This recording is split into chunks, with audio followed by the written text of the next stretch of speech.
welcome to Have a Chat. I'm Audrey Lynch. I'm Judy Loge. And I'm Vernie Garcino. As you can see, we're not in our usual setting at the studio. We have the honor of being in the home of Miramichi Mayor Adam Lordon. And I was so pleased that he got to take me around his beautiful home with his partner Evan and show us the decor for the holidays and then have a little taste of some things that we're doing in the kitchen. Oh, well, you know what we got to do? We got to sit down with Mayor Adam Lordon and talk about some highlights from his last year. There'll be a lot of them. Yes, we're looking forward to it. So, you know what? We want to chat a little bit about the year that was, and we're just about to wrap up 2017, and it has been a full one for you. Talk to us a little bit about what's happened. Well, I mean, not just for me, I think for the entire city. As we wrap up 2017 and move into 2018, you know, it's undeniable that there's an energy, an optimism, and a momentum out in the community. And that's because of a lot of hard work by a lot of people. But it has been an exciting year. You know, just a short time ago, marked the 1-year anniversary of being elected as mayor. And 2017, you know, when you're in politics, sometimes you feel like things aren't moving fast enough. Things are never moving fast enough.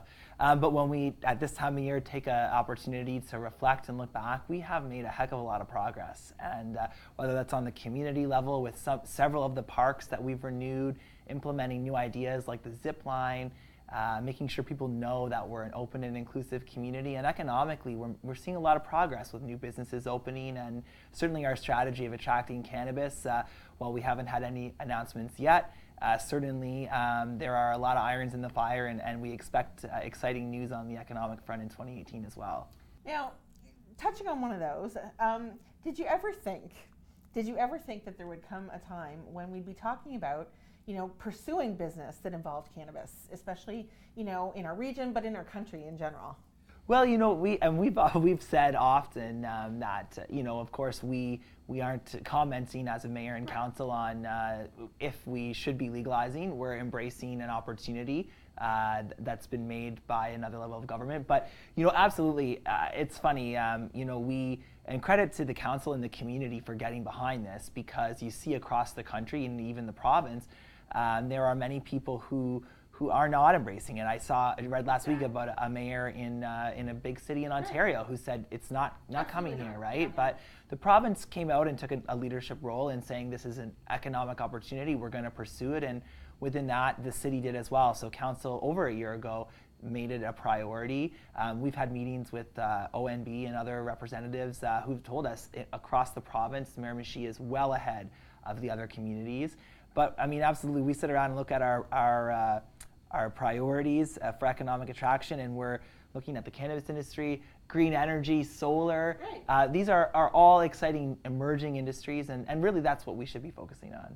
Are you getting a lot of negative or positive feedback from the citizens of Miramichi itself on this issue?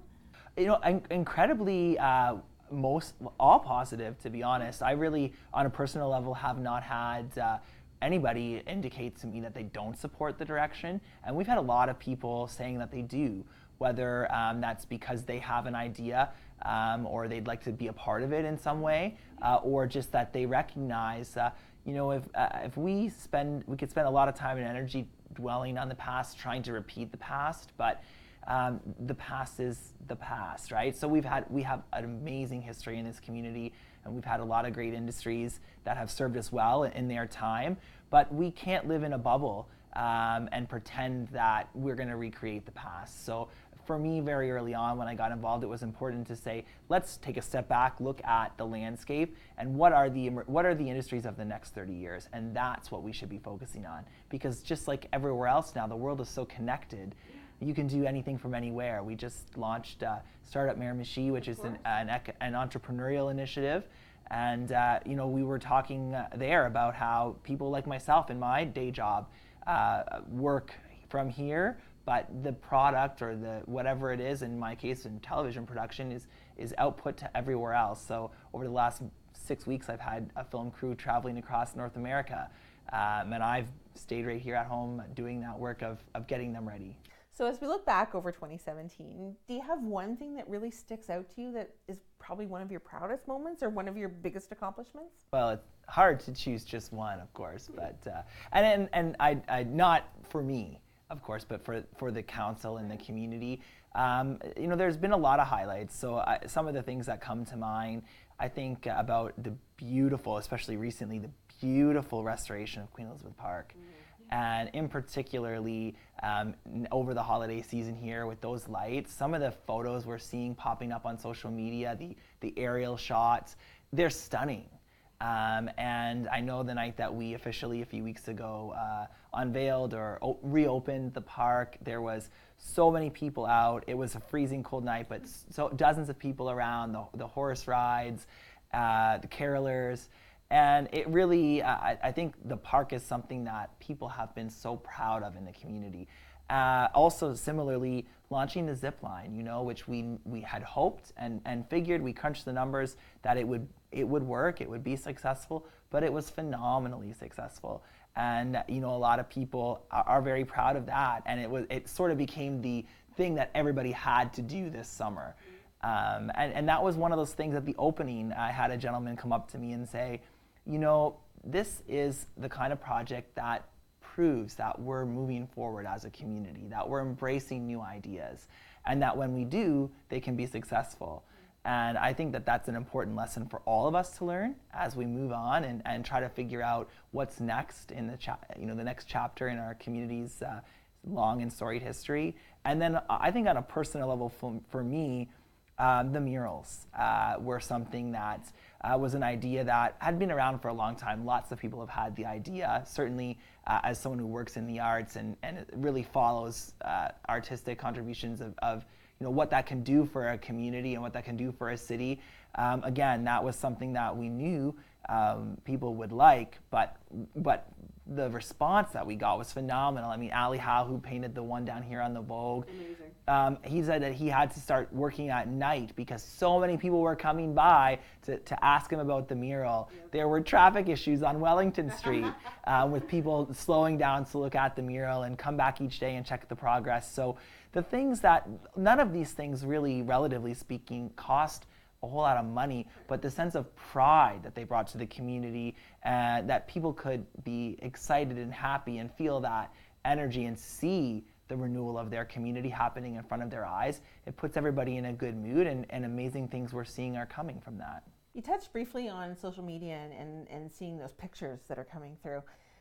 Are you getting the sense, because I mean it's something I feel, because I so much more often now I'm seeing pictures of our amazing city and our region.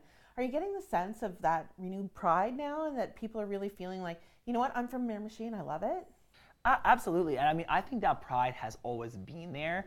Miramichiers are a proud people.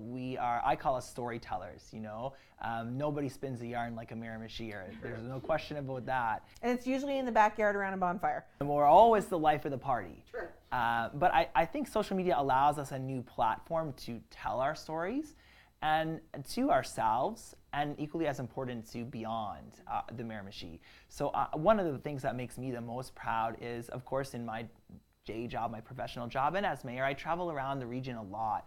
And everybody seems to know what's happening in Miramichi, and people can't wait to tell me that they've heard about the murals or they've heard about the new business that's opened. So there's a buzz all around Atlantic Canada about Miramichi.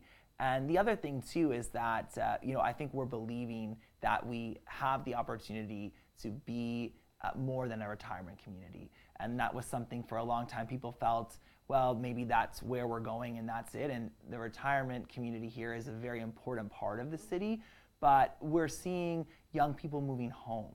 We're seeing young people believe that they can stay. One of the things that, again, makes me the most proud is consistently every week I run into 2 or 3 young people who have just moved back to Miramichi in the last year. They are bringing families, they're bringing partners, and they are excited to be home, and they feel the energy, they're hearing about it, and they can't wait to get involved and contribute. So tell me a little bit about, in your first year, do you feel like you've accomplished all the things that you wanted to do for your first year? Well, I would say, of course, some of the goals or objectives are longer term than just a year.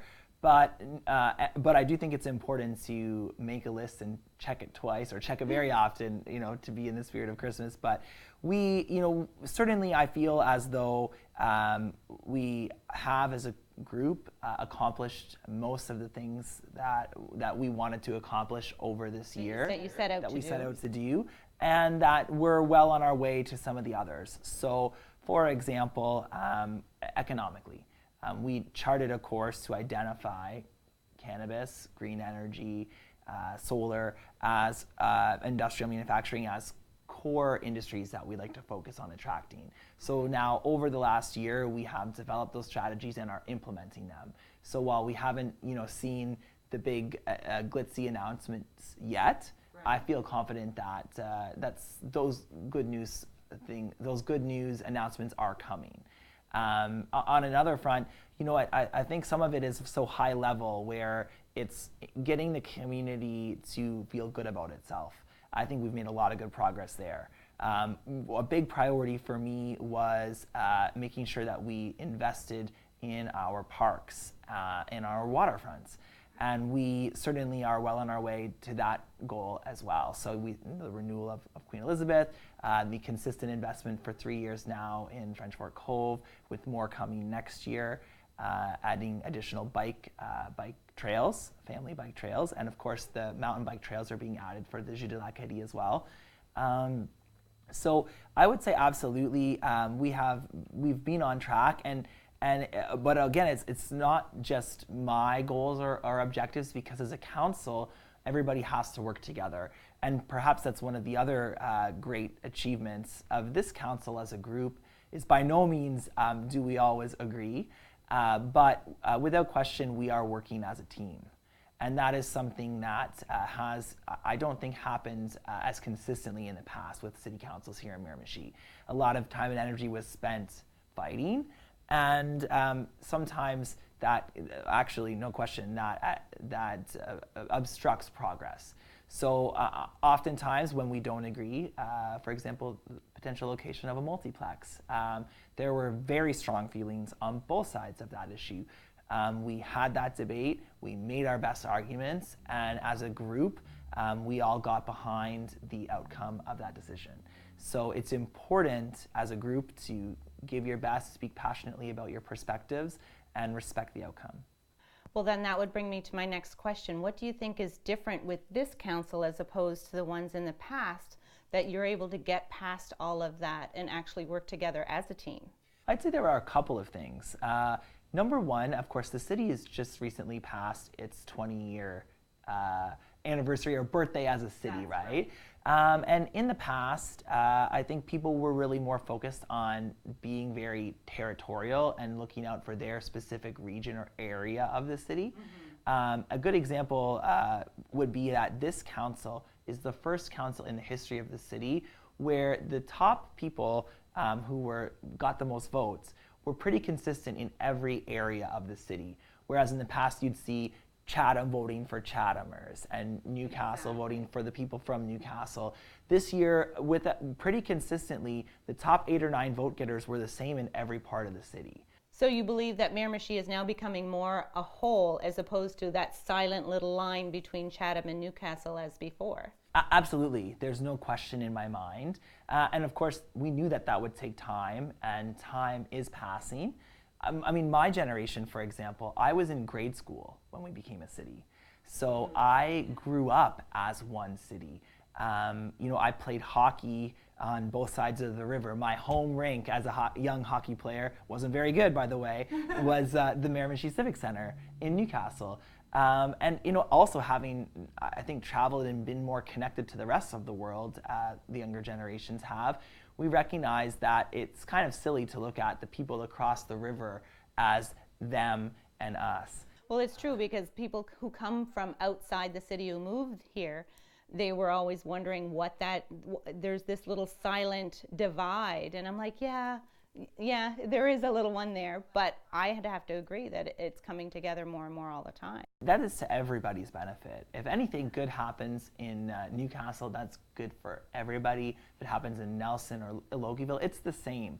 And the other thing too, that makes this council, I think, unique or different is that it is also the most diverse council in terms of age. So we have representation of every generation and every age breakdown. So we've got a couple of councillors with young families, We've got the retirees. Councillor King has been on council for half my life. Deputy Mayor King, I should say, and I love Deputy Mayor King. I love all of them actually. But so I think there's a diversity, and also the community as a whole is coming together in a way that would have taken time. So I don't really blame the previous councils, but as a city, I think we're at a place where we're all ready to work together, and this council is representative of that. Now, Mayor Lordon, we've talked so much about the past year, and we've looked back a little bit, but what's to come next? What are you most excited about, and what do you envision? Well, we're moving in as a group to the back end of the term. So this year, 2018, will be sort of that transition year from the beginning of a term to the end. We've had a big year and a half. We've set a lot of things onto a certain course. We've made a big impact in a number of fronts with the parks, as we talked about. So 2018 for us is an opportunity to do two things. First, we're going to step back a little bit from some of the big infrastructure investments and do a little bit of planning. So we've been investing in the parks, but council and staff want to work on a long-term vision for the parks. One of the other initiatives I'm really excited about in this year's budget is funding for a 20-year long-term waterfront and downtown development plan that will really actually consult the public and ask every citizen in this community what would they like to see on their waterfronts in their downtowns. And we have this beautiful gift in the city of Miramichi of yesterday's industrial waterfronts are tomorrow's opportunities, and we don't want to do that piece here and piece there. So we've had offers, we've had inquiries about gazebos and different things, but what we want to do is make sure that there's a cohesive vision, that it all works together. I mean, you look at downtown Newcastle, for example, with that the empty mill, that's gotta go. There's other industrial parcels there as well. And on the Chatham side too, I mean, we at this council, one of our goals by the end of this term is to get that barge out of there. Oh, yay! Wants to see that barge go. So very rarely do you have the opportunity to completely reimagine your waterfront in your two downtowns. So that's what we're going to do, but we want to do it right by asking the citizens what they'd like. I think it holds so much potential. Well, and the great thing is, it's unreal. Yeah, Right? and the it great really thing does. is right now is that both downtowns are almost 100% capacity for their storefronts. So I mean, there's so much. People are seeing the opportunity because they're investing in the downtowns, and so it's great to know that council's going to do the same. Well, and in particular on the Newcastle side, at that old mill site, those are several city blocks of brand new downtown waterfront land. That is just so exciting. So we're going to be doing a lot of planning, and at the same time, we're going to be actively advancing our number one priority, which is, of course, the new wellness center.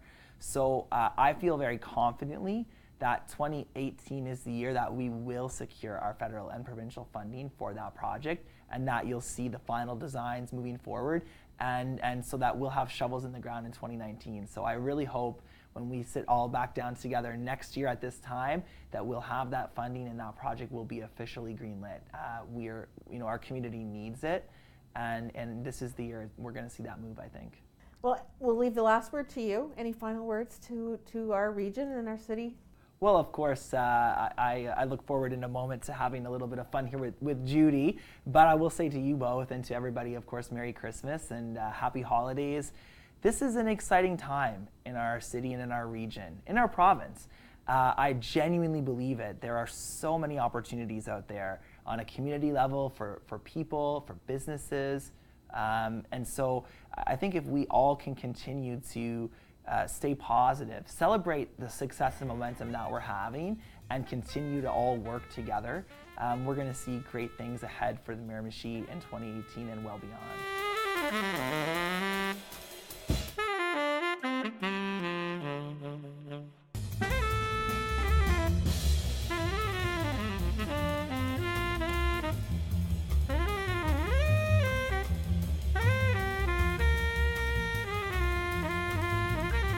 I am so honored, Mayor Lordon, to be in your home for a special tour, and I understand it's your first Christmas in this home. Well, it is, absolutely. And thanks for coming, Judy. You're welcome anytime, but it's really exciting to show you around, show you some of what we've done in here. Love it. I love what I've seen already. This home at one time belonged to my friend. So for her to have passed on and for you young people to have moved in and put a whole new light on this home is really thrilling for me. Well, it's no question that the Kerrs, the family who had this home before us, it's extremely well built. Very good bones, timeless. And what we were looking for when we were hunting for a house was that character. Yes. So what we love here is the original hardwood all through the house, the big trims, the high ceilings. And I mean, look at the fixtures by the fireplace, for example. Those kind of fixtures, they don't make those anymore. They certainly don't. To me, they're outstanding. And then you went with the paint that just everything seems to fold into it. So what color would this be that you've done this room in? Well, it's hard to believe the only thing we did in this room was paint. And so the walls are Coventry gray. Love it.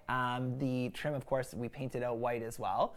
So this is a beautiful tone, and I actually had a little help from one of my designer friends from the Maryland Dentist Show who helped me pick out the colors. You have lots of taste in your own. And these are the original curtains as well. So we reused a lot of what was in here and really built around the character. You certainly did. This is a big room too. You entertain and relax as well in here. It's a grand living room, and we're still trying to figure out exactly how to use that space. We like what we've got done here now, but of course there's still lots to do. Sure there is, but your tree's outstanding. So was that an effort for you and Evan together, or was it something that you thought, oh, okay, I have my ideas, my wall is this Coventry gray, so you've picked up on some of the tones with your ornamental pieces? Yes, well, you know, we've popped or played with the couch here which is a beautiful older couch that we got at a mom's place, and the new one we have too. So this year is really about for the tree and all through the home.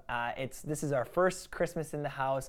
It's a little bit of the past and our tradition, and lots of the great memories I have from mom's home and growing up with my family, and of course infusing some new pieces that Evan and I have collected as well. So yeah, we've got lots of great stuff. I've got a few accents from my time at the Maryland Show, some of these nice colorful bulbs, some of the classic ones, like that was mom's ball that was on my tree every year growing up as a kid. It's beautiful. It's like a wedding, some old and some new. Well, that's right, and it's like you've got some classic Canadiana, like these wooden sleighs here, which I got from the Maryland, and the gold points, angels and owls.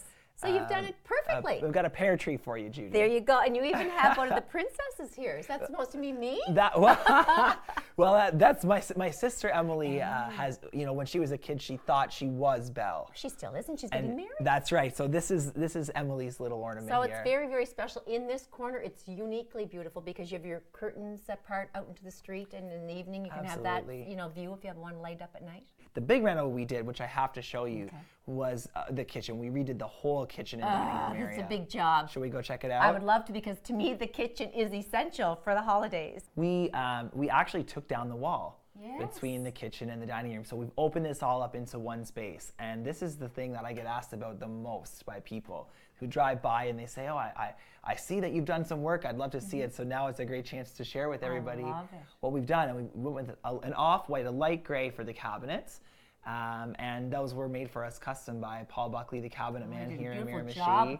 The moldings, perfect. As he always does. We opened up the entryway here into the main hallway area too, so that it makes it feel more connected to the rest of the house. I love that. It's much wider than when I was here before. Absolutely. So it makes it a lot more airy and flows better into the rest of the house. And the chandelier is original? The chandelier is original. Again, this house had a chandelier in every room. I mean, this one was definitely the star of the show. So we've definitely kept that. This room, the ambiance is just, you have it. And what we've got here, Judy, is we're ready to go, except we've got a cookie tray with no cookies. So I thought maybe the last thing we could do is get into the kitchen and maybe whip up some cookies for the holidays. Tell me now, this is traditional for you, this baking a particular cookie that you did as a child? Yeah, well, I thought today we'd make sugar cookies, which is a Christmas classic for me. We used to make these every year when I was growing up at home with my mom. And now we make them with my nephew Noah. How nice is that? So I thought today we could make it together, Judy. Perfect. Okay, so we've got just a few ingredients here. The first step we need to do is put the butter and the sugar together. Okay. So we just dump it? Just dump it right in there. So you're my guide here. Oh, Look at Need that, your help. teamwork. Oh, and I'm not gonna lie, I pre-softened the That's butter. all right. In It's the- your house, in the your microwave. kitchen. You're allowed to do It's that. a little cheat trick. I don't know if it's No, real. sugar cookies are wonderful. And the sugar as well. And you want the sugar. Okay, we're gonna have these cookies all done up. There in you no go. time. So did you want me to give you a hand with that? I won't say no. Perfect. There you And go. you can talk away and tell me more about your little nephew. So is he going to see you over the holidays? So of course, Judy, as you know, my sister is getting married on New Year's. You just told me that. So my brother Exciting. and my nephew are coming home for the wedding, of course. Beautiful. As are many of the family. So we'll be making these again with him for sure. You will be, and I might even make them at home with my family. I have my 2 boys coming home, and we're going to have a family celebration. My parents are in the Miramichi. My sister's coming home from Toronto with her fiance. So what are some of your holiday favorites that you're... Scotch cakes is what I love, and I love the chocolate balls with the peanut butter. So I'm going to add, now that you've done such a good job, adding a teaspoon of vanilla. I got my cheat sheet here, by the way. And an egg. all right. We got to put the egg in there We too. do. So I'll crack this egg for Okay. you. Okay, this is the next step is we've got 2 ingredients left because you're doing a great job there. I am. We've got the flour and the baking powder. And that's 2 teaspoons of baking powder and 2 3/4 cups of flour. So All right. we put these 2 ingredients in together, and then we slowly add this to the mix that you've got going on here. So I'll give you the first little batch. Sure. So you're going to be entertaining people. So how many cookies will we get out of this batch? So with this recipe, we're going to get about 24 cookies, give or take, Beautiful. depending on how much dough you eat. Or how many you have to leave some for the rest of us. That's right. So Judy, you've done a great job blending. We've got more flour to go, but what we're going to do, because we don't have a lot of time here, I'm going to take these and I'm going to bring over our this I whipped dough. up before you got here because I thought, well, why not? Okay, here you go. I'll hold the board for you. Sure. It's all about teamwork here. There we go. All right.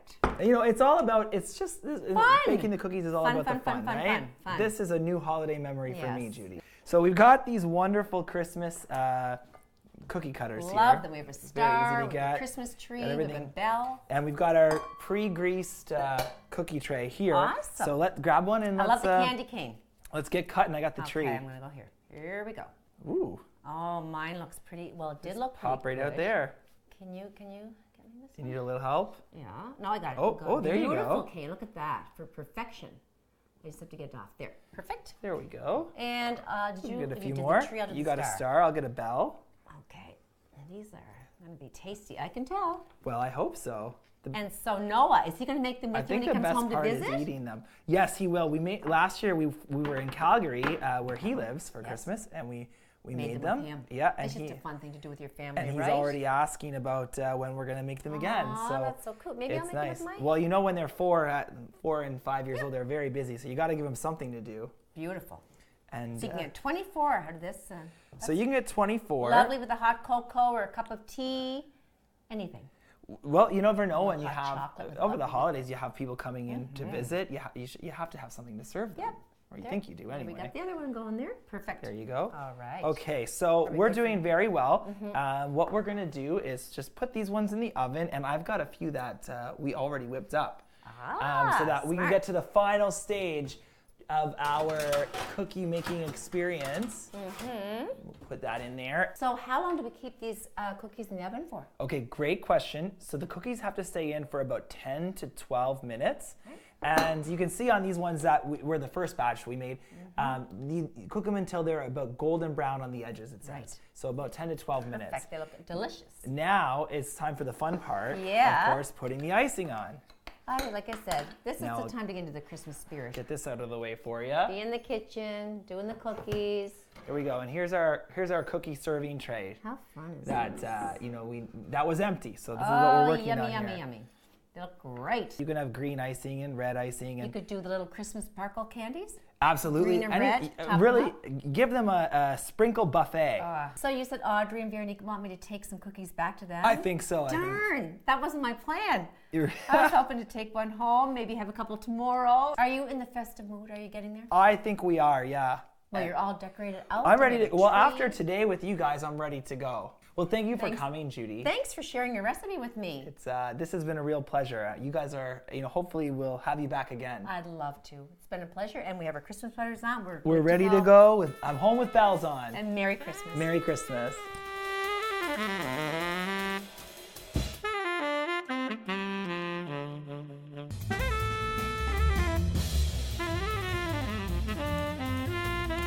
In this part of the show, we're taking a look at some of our programs throughout the year. This year we shot inside and outside of the studio. And I have to say, ladies, one of the highlights for me was our Women in Politics show, and we got to interview now Health Minister for Canada, the Honourable Jeanette Petitpas-Taylor. So when I entered politics, it's not because that I had enough of my job. I still really enjoyed my work. For 24 years almost, I worked at the RCMP in Moncton and coordinated the services for victims of crime. Must have been very heavy, though, being the coordinator for victim services for the RCMP. It really was, but I said, many times people would say, you know, you've helped so many people in your career, but I gained so much through that job as well. I was privileged that I was able to accompany people through very difficult times, and I was fortunate and privileged to be a part of those moments with them. No, it's not very easy. No, and if you've never been involved in it and you don't even understand how it works, exactly, I really had to start at ground zero and to make sure that I built my team and the rest of it. Nominations are definitely a whole world of their own. Yeah, and many people, unless you're involved in a party, you really don't understand the process that's involved. But the nomination process, I thought, was really, it was difficult. It really was. You really have to be focused. You have to be organized.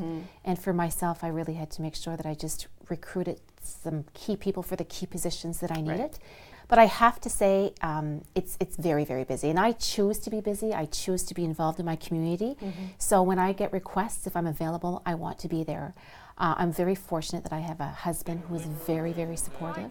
And sometimes he knows that date night means that we're going to a gala or that we're going to a dinner. But he's okay with that and he supports me.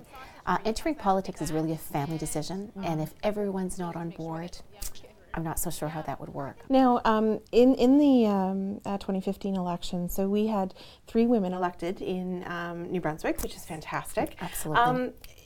What were as a woman politician, have you found other challenges that you're not seeing your men colleagues go through the same thing? Well, I think there's sets of challenges for everyone, that's for sure. But yeah, absolutely, I would say that there were some challenges. And again, having not been involved in the party all that much beforehand, I certainly had some challenges. Just with respect, even going back to the nomination process, just recruiting some key people, you know, to come and help you and to kind of build that team. Trying to recruit those key people for those key positions can be a bit of a challenge. I know for myself, coming from a social work background, the fundraising part of it wasn't always easy. A lot of my colleagues work in nonprofit sectors or social workers themselves. So they're not people that are going to make those $1,000 donations right away. So we had a lot of $50 donations, and when you have to raise a certain amount of money, you know, it's difficult. You know, to have good public policy, we need to have a government that's reflective of Canadians, not just women. We need women, we need men, we need younger politicians. Yes. We need immigrants. We need a vast, group of individuals around the table. And that's why it's really important to have more women present. Also, if we want to have more women involved, we have to mentor more women. And young women have to see women, in these positions. I know presently we have a lot of volunteers that have signed up to volunteer with our association, with our party, and a lot of young women, because they really like the buzz, they like being involved, and they can dream and they know that they can be whatever they want to be. But we need to be their mentors, we need to be their role models. So it's really important. And to have 1 or 2 women around the table is not enough. Yeah. If we want to have our voices heard, we need to be there. A favorite episode was when we did the clip of the Tall Ships, which was a huge festival in Miramichi this summer. And of course, we were honored to be interviewing Mayor Adam Lordon, Doug Trevors, the late Lloyd Cameron, Derek Burchell, and Darren McCormick. I was involved with 2013 when the Tall Ships were here. I was on the Marketing and Advertising Committee. Carol Campbell was the chair at that time. And so this time around, Derek approached me if I would be chair of Marketing Advertising Committee. Okay. Thus, Pirate Lloyd was born. I see that. Very festive for when this event does happen here in Miramichi. A few questions concerning the event itself. Now, we have had it in Miramichi once before, and so now this time coming around, are you changing the way you're doing it? Did you realize that there were some snags or things that you had to improve in order to get it to come here and be successful again this year? Well, we have pretty good experience with the Tall Ships now. We've been doing it for quite a long time. So as far as our involvement this time, we're part of the bigger Rendezvous 2015 celebrations in Quebec City. So we're one of the visiting ports for the ships coming from really all over the place. Most of the ships that we have, except for one, are all from Europe this year. Wow. And only one has been here before, and not officially. So, you know, it's kind of an interesting thing. So dealing with a committee that's at a distance kind of thing is a bit of a challenge sometimes, just for communications. But no, things have gone pretty smoothly so far. Yeah, we're looking forward to a good event. One of the differences this time was that we can't use the wharf that's downtown The station Chatham. wharf in The Chatham, station wharf yes, is that was under going to be one of my repair. questions, because they're under renovations. 4 of the ships are going to be docked in Newcastle, Okay. as they were before. But the largest one is going to be docked in Chatham at the lower wharf across from LeGraley's Hardware. Oh, I see. And that okay. ship is too tall to go under the bridge. It is. That was going to be a question as well, because I heard that one of the tallest ships, I believe it is the tallest ship. It's, I don't remember exactly the height, but the distance from the water to the bottom deck of the bridge is about 145 feet or so. So the masts are too tall to go To underneath. make clearance so, underneath that yeah. beautiful bridge. I mean, it's possible, but it's a lot of extra work. Yeah, exactly. The negotiations and the water and everything, I can just imagine. Dismantling. So Doug, tell me a little bit more about the specific ships as they're sailing in. I remember myself seeing them come in the last time they were here, and it's quite impressive. And the bit of show that they put on, there was cannons that went off, that was quite impressive. Now, is there any plans to put on quite the show as they enter? Well, we have plans for all the ships to rendezvous out in the bay on the morning of the 7th, which is a Friday morning. My liaison officers will board the ship out there, as well as the river pilot, and they'll guide them up. And depending on the weather, if we have a day like today that's fairly calm, the captains of the ships love to put on a show. So Exactly. hopefully we'll be able to have some sail up, so it will create the impression of the What it of was the tall like. ship, what it would have been like here Yes. hundreds of years ago, because as we all know, the Miramichi was a huge shipbuilding area. It was, yes, and that's correct. you know, something like close to 1,000 ships were built here. We picked up on the idea of the pirates and the tall ships and whatever, and several of us have gone to the markets around the province. We were in Dieppe and Moncton, Fredericton, giving you brochures, and we have Right. pop-up banners advertising it. And the idea of the pirate is just to draw attention to it and then Exactly. highlight the tall ships itself. So Yeah. that was one part of a big marketing campaign. Now, are there some other little smaller events that are happening, like in downtown Chatham and in Newcastle? The public will be able to board the ships. Will they? And, That oh, was- yeah, absolutely. So they'll get an idea of what it's like on board for the crew, and the crews are all fantastic. They don't mind Showing off explaining their and showing boat. and all that kind of stuff. Really, I guess it stems back to my early childhood, where we used to build rafts and put flags on them and square rig sails, and we used to have pirate fights and so on. The family was in the shipbuilding business back, of course, in the 1800s. Yes. So I guess it's somewhere in the blood. But I've always been intrigued in history and ships, and as a hobby, I build model ships. So I guess it all went hand in hand. And I got involved in tall ships back in the early 80s. We talked about it, and we said that what a beautiful venue this was for tall ships, and I wonder if it would ever happen to see a ship come up this river. And my heavens, in 1997, the opportunity arrived with the HMS Bounty, Yes. and they came in that weekend.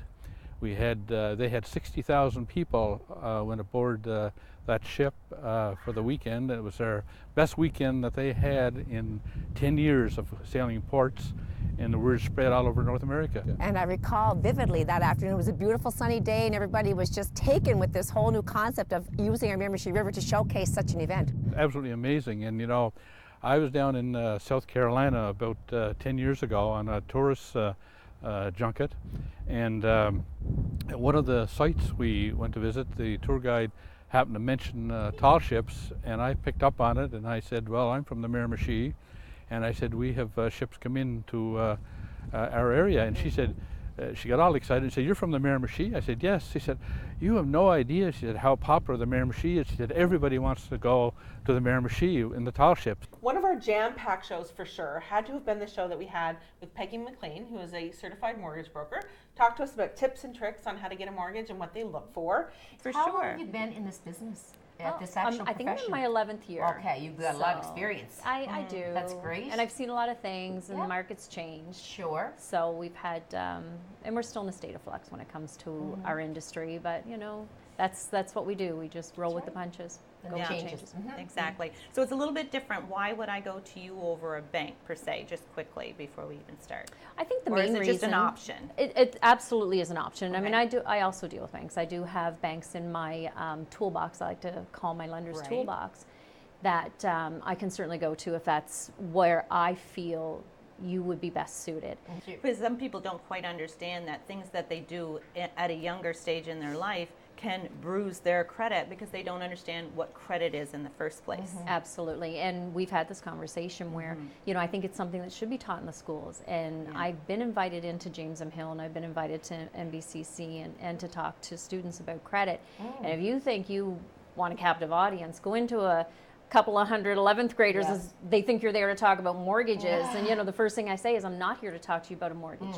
You're probably only 7 to 10 years away from maybe getting a mortgage, but I'm going to talk to you about student loans. I want to talk to you about Yes. credit cards. I want to talk to you about what credit is, how to get it, how to manage it. Whether you pay late, pay on time, or you double up your payment, that all together puts a score together, does it not? Absolutely. Absolutely, it does. And there are 5 things when a lender's looking, whether it's for a car, whether it's for a loan, whether it's for a mortgage.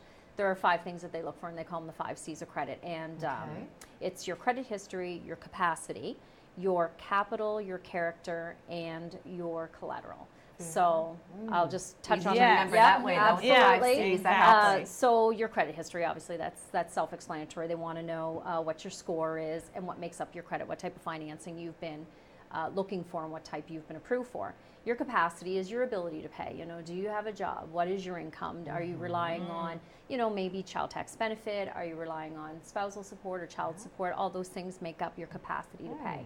The capital is what your contribution is. So when we're talking about mortgages, where's your down payment coming from? Were you able to save it on your own? Is a family member, you can Helping have it you. gifted, but it has to be an immediate family member, has to be a parent, a sibling, or a grandparent, and that's acceptable as well because not everybody's able to save for a down payment, so they do allow for that, absolutely. And your character, of course, the length of time that you've been employed. Do you have savings? What type of a history do you have, as a potential lendee? And collateral. So obviously, if you're looking for a home or if you're looking for a car, the house or the car has to also be approved. So, I mean, if you're looking at a home and the home is in a total state of disrepair, not a lot of lenders would look at that as favorable because, unfortunately, if you did have to default and they had to take the house back, they would have a hard time trying to sell that house again. So the house has to qualify, as does the applicant themselves. So It's a lot of good Exactly. information. So how did that all turn out when you did go to the school and present? Did you find that the children were receptive? They had lots of questions, or it was a big eye-opener for them? it was actually, I was kind of surprised because it was more of an eye-opener for the staff. A lot of staff sat in, and I had a lot of really good questions from staff. I was surprised. There were probably maybe 4 or 5 students that had asked questions as well, because when you start talking student loans and credit cards, that was interesting to them. Not so much the mortgage part, but then when I talked about maybe you're going to want a car, you know, that kind of piqued their interest as well. So had a lot of interesting questions. Like, a lot of people don't understand that if you have, say, a credit card or line of credit, maybe you're doing some work on your home, so you'll max that out, and then maybe you'll pay it off, and you'll max it out again and pay it off. While you're utilizing your credit, the rule is don't take your, what they call revolving credit, whether it's a credit card or a line of credit, try not to take that up over 50% of the available balance. So if you are approved at $1,000, try not to take it up over $500, because while you do still get points for actually paying it off or what have you, the capacity, like if you are at maximum capacity, it will actually not give you as many points that month on your score. And the other thing that people don't realize is if you have a $1,000 credit card, maybe your interest payment takes it up over, say, $1,100, that can oftentimes show up as a missed payment. This little video is the one that we did with the diabetes educators, Sarah Trevors and Francisca Vautour, who came on the show to inform us all the signs and symptoms of dealing with diabetes. diabetes is a huge topic. Yes, yes. We actually have 4,000 active patients at the clinic. Wow. Those are In active Miramichi? patients that Wow, we see. that's just- So it's you're huge. kidding. And those aren't all the diabetics in the Miramichi zone. Those are just the ones that we actively see. Active is right. Yeah. Yes. So Miramichi and surrounding area. Yes. then. Yeah. Yes. So our clinic, we service like the whole Zone 7, which would include Niguac, Bay St. Anne, Rogersville, Blackville, and we go to Eel Ground and Burn Church as well. Busy, busy, So we busy. travel out to a lot of those. The only one that we don't travel to right currently is Bay St. Anne, but all the other health centers, we travel to those at least once a month, and some we do every second month. In Burn Church, I go to Burn Church every Your second team, month. you usually Yes, travel but together? we're 4 nurses and Okay. 2 dietitians. Oh, wow. And there's 2 nurses and 2 dietitians that goes on the road, but there's also 2 case managers. They're RNs, and they work within the doctor's office. Okay. So we're out there. So diabetes being so prevalent, could you distinguish between the different types of diabetes? Diabetes 1 versus diabetes 2, for example? Yes, so there's actually 3 types. Oh. So there's type 1, which is the least common. Only about 10% of the population have type 1, usually diagnosed under the age of 40. Usually it used to be called juvenile diabetes. So typically when you think of a type 1, you think of a child, but it can happen later in life. Like we've had people that have been in their 60s, 40s that get diagnosed as a type 1. They have no insulin production right away. So they get sick very quickly, it comes on suddenly. They're usually admitted to the hospital with diabetic ketoacidosis, which means that their sugars are really high, they're vomiting, upset stomach, and they don't feel well when they come in. They typically lose a lot of weight, and then they get admitted for that and go on IV insulin. That's typically how we get those new Type diagnoses 1s, of type 1. Type 2, usually diagnosed over the age of 40.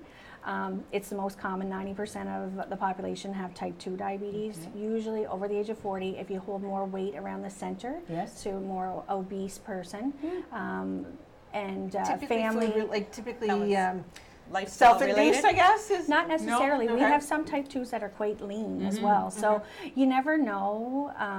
Usually we look for extra blood work. If it's a lean type 2, we're like, this doesn't really match. It's not the typical. It's not the typical. So you can see a lot of different cases, and no case is ever the same. No. Yes. So, And then you said there's a third? and the third would be gestational diabetes. So one that you develop while you're pregnant, and then we do screening afterwards to make sure that you don't stay as a type 2 afterwards. But one that we see a lot now, we used to call it the borderline, but now it's no more. Like it's an old term that we used to use. Now we have pre-diabetics. So we do even the prevention phase before becoming a diabetic.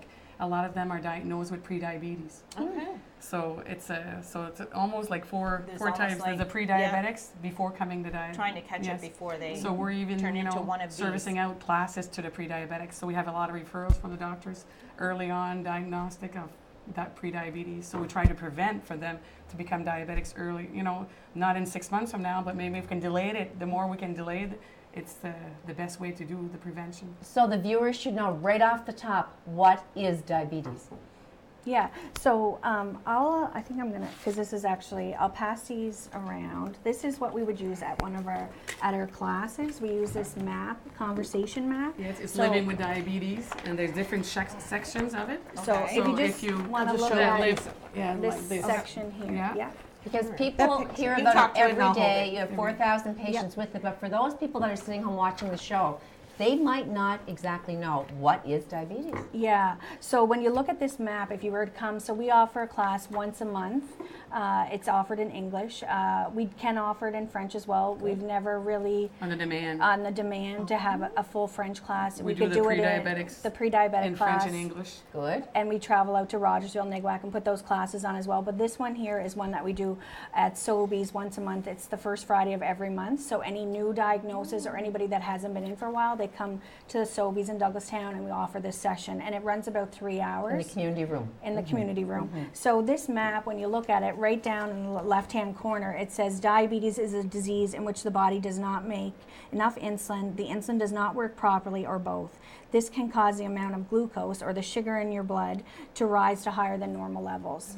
So that's exactly what we would cover in this class. Yes. Because sugar is an issue. Too much is an issue, and not enough is an issue, right? But you see people with their sugars right out of control. It can be very scary when the diabetic situation is out of control.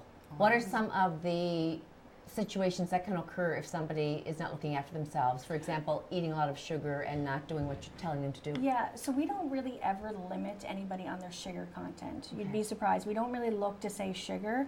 Francisca's more the dietitian here, but we look at the carbohydrate intake, not just the sugar. That's exactly. And finding a balance into your nutrition. Not only carbs, the carbohydrates is one aspect, but there's protein, there's fiber, your vegetables, your fruits, you know, all your food groups. So we really look at all of that. So when we teach our class, it doesn't last an hour, it lasts 3 hours. So we do the aspect of the map and we do different sections. The physical activity comes part, the medication, understanding why the medication are there, understanding why physical activity, and the nutrition. So it's all a complete balance of all that we teach. We had a very interesting show with Dr. Jill Watts, one of our local physicians, and Nurse Ellen Way, talking about cancer treatments at Horizon Health, and they both work in the brand newly renovated oncology department. So they do so much good work there, and it was to deal with cancer patients. Was another great clip. Amazing. How long has the Oncology Clinic been in our hospital? Well, we have offered oncology services for several years. When we had the 2 hospitals, we had the Hotel Dieu and also Miramichi.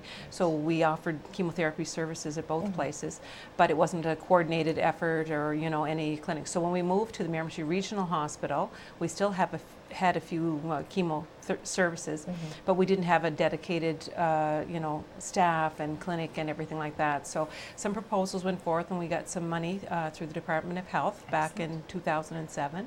And I started in January of 2008, and then all the team members followed from there. Could you talk about the team members who was all involved in the oncology clinic on a daily basis? Sure. So we have actually several nurses that are oncology certified, which is another certification you have to obtain because it's its own specialty. We have an excellent administrative assistant, Bridget Donovan. Yes, she yes, would be. she is. Yeah, she keeps all of us, you know, on task. She's a firecracker. Oh yes, yeah. And then we also have a social worker, Melanie Robishaw, and we have a dietitian, Lisa Doucette. We have a physiotherapist, Wendy Williston. So how does the whole process work? I mean, there would be probably the top ones would be breast and colorectal cancers. Right, yeah. So how things work is that when a patient is diagnosed with a cancer, they are usually the diagnosis is made here with investigations, and then when we do know what we're dealing with, they're then referred to the oncologist. Our tertiary center is mainly Moncton, and it's and there are 2 oncology centers in Moncton. There's Moncton City and there's the Georges Dumont. So we have patients that go to both centers with that. There are 5 medical oncologists, I believe, in Moncton City, and the equivalent amount in the Georges Dumont. The Georges Dumont is also our radiation center as well, and they have, I believe, 3 or 4 radiation oncologists at the center. So once they're diagnosed, seen by the oncologist, and then deemed on which kind of chemotherapy that is to be started, then they are usually started in Moncton. And then depending on what their treatments are, they will either, they usually are started first cycle in Moncton, and then if they're deemed okay to come to our clinic, then they can see us for subsequent cycles. You know, compared to what it was when I first graduated approximately 30 years ago, to where now people with certain types of cancers just didn't live. They lived months. Now they're living years, you know, with the things. And so that's incredible. Including my own relatives that died of whatever throat cancer back then, and bowel cancer. So it's becoming almost a chronic disease rather than versus a fatal. Yeah.